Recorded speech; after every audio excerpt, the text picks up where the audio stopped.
Assalamu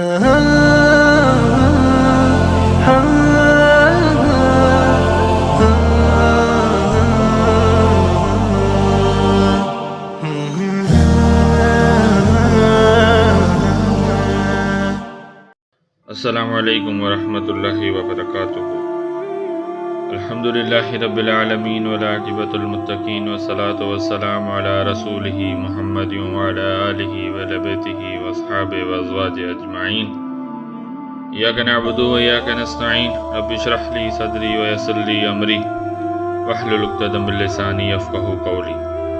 Allahumma anfa'ni bima 'allamtani wa 'allimni ma yanfa'uni wa zidni ilman walhamdulillahi ala kulli hal. Amma ba'd, a'udhu billahi minash shaitanir rajeem. Bismillahir rahmanir rahim. Dear brothers and sisters, Rasulullah SAWW, after his return to Medina from the farewell pilgrimage, Rasulullah's health began to decline. Rasulullah SAWW, during his illness, visited the martyrs of Uhud and visited the graveyard Jannatul Baqi and asked Allah about their forgiveness. At the end of month Safar, 11th Hijri, Rasulullah ﷺ sent an army to Byzantine at the place where war of Mu'tah happened, in the lead of Osama bin Zayd RA. Rasulullah ﷺ himself came out of Medina with this army and walked few distance with them and said farewell, saying, Allah knows we may not meet again after this. Army set their tents near Juruf, which was few miles away outside of Medina. Meanwhile, Rasulullah ﷺ became more sick, and Osama decided to wait rather march. Rasulullah ﷺ had severe headaches that sometimes they were even unbearable with high fever. When illness became more severe, Rasulullah ﷺ asked his wives that if you give permission, I want to stay with Aisha. And all said, O Messenger of Allah, you can. Rasulullah ﷺ, walking between Fazl ibn Abbas and Sayyidina Ali ajma'in, bandage tied around his head, entered Aisha's room where he spent his last week. Sayyidah Aisha used to recite last two surahs of Quran and supplications which she had learned from Rasulullah ﷺ. She used to blow on Rasulullah's hand and then wipe them over him, hoping for the blessings from his hands. 5 days before the Rasulullah leaving this world, Rasulullah ﷺ had severe fever, which increased in his pain and made him fall unconscious. When Rasulullah ﷺ got up, he said to pour water on him. So they kept pouring the water until Rasulullah ﷺ said, enough, enough. But after all sickness, Rasulullah ﷺ was leading prayers in Masjid Nabwi, sometimes coming in Masjid by himself, sometimes coming with the help of companions. One day Rasulullah ﷺ climbed on Mimbar and said, Behold, Allah gave one of His servants the choice between this world and that which is with him, and he chose that which is with Allah. Allahu Akbar.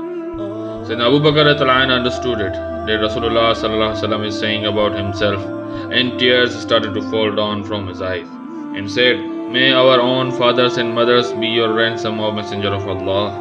Rasulullah ﷺ calmed Sayyidina Abu Bakr and told him that he was pleased with him. Then Rasulullah ﷺ advised Muhajirin and Ansars, Woe to the Jews and Christians, they made the graves of their prophets mosques where they worship. Then Rasulullah said, No fatigue, no disease, nor any sorrow, nor sadness, nor hurt, nor distress befalls the Muslims, even if it were the prick he receives from a thorn, but that Allah expired some of his sins for that. Then Rasulullah ﷺ asked that does anyone who had rights they should take from me? Please don't ask for your rights on the day of judgment. Ask here. One man stood up and said, O Messenger of Allah, you owe me 3 dirhams. Rasulullah ﷺ said, I do not deny your claim or swear that it is true. How did I take them from you? He said, Do you remember when a poor person passed by you and you ordered me to give him some money on your behalf? Rasulullah ﷺ said, Yes, I remember. Then said to Fazl bin Abbas, Give him some money on my behalf. This was the last time Rasulullah ﷺ sat with companions. Rasulullah's last will to his daughter, Sayyidatun Nisa'i Ahlil Jannah, Fatima anha, and his aunt Safiya anha was, perform acts of goodness valuable in the eyes of Allah.